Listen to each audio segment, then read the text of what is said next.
When we started, there were quite a lot of people saying there is no poverty in the South Lakes, and we hope that we have begun to open people's eyes to that a little bit and to what poverty might look like and what people in poverty might look like. I've come in as a community commissioner because things kind of went wrong in life. It was kind of mental health issues that were being brushed under the carpet, partly by me, but also by doctors. So I came into the process also with a certain amount of rage at everything that's wrong. A fairly quick realisation that actually a lot of the problems are national problems.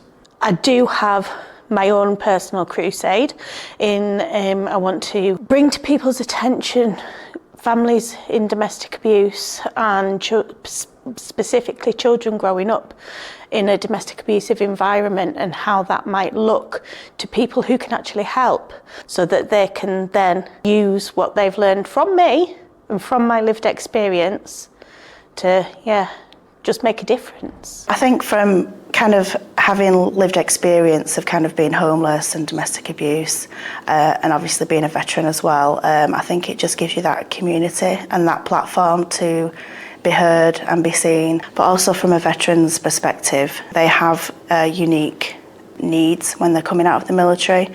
They're almost institutionalised. For me, that was years ago, but it's still kind of, it's still there. You know, you still have that kind of, you want that structure, you want that support, you want that community. If you have parents with low self-esteem, there's a message gets sent to their children, and the school system seems to have this very traditional view of the curriculum. So you need to make adjustments for people who are in a disadvantaged background to get that equality of outcome and try and break this cycle of poverty. People who are born into poverty live in poverty for the rest of their lives. PTC South Lakeland has now got some really good resources, our videos. Only we don't have a lottery win or hard-earned yet substantial retirement fund. We aren't here for a long weekend or the trip of a lifetime. This is our home. We've got some resources now that organisations can use to get a better understanding of lived experience and what it's really, really like being in South Lakeland and living on the poverty line. It's been an amazing adult learning experience. I mean, yes, I've dealt with poverty, I've dealt with a lot of strife, mental health issues, etc. But to see just how it's crippling other people and how so much of it is just bureaucratic stupidity that's grinding people down. It does seem to be a picture that actually just being nice to people does an awful lot of good.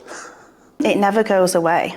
And I think when you're going through homelessness, domestic abuse, you need that person that's got that empathetic nature. And I think businesses that have their employees on the front line, that needs to be kind of an integral part of their kind of ongoing training or something like that, so that it's not re-traumatising these people. We are developing poverty awareness and poverty proofing training for Westmorland Furness Council and with their partners more widely. So it's really important that our services and anybody who works with the public understands that extra need and treats everybody with compassion, makes no assumptions about them and treats them with compassion.